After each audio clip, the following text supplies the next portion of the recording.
ओम श्री परमात्मने नमः।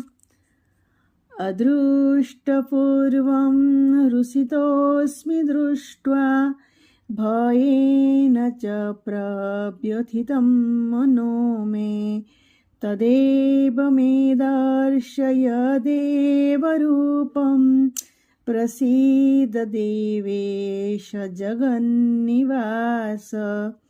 पूर्वर कदापि न देखिथिबा एही रूपको दर्शन करी मु आनंदित हेउछि एवं तत्सहित भय हेतु मोर मन अत्यंत व्याकुल हेउछि।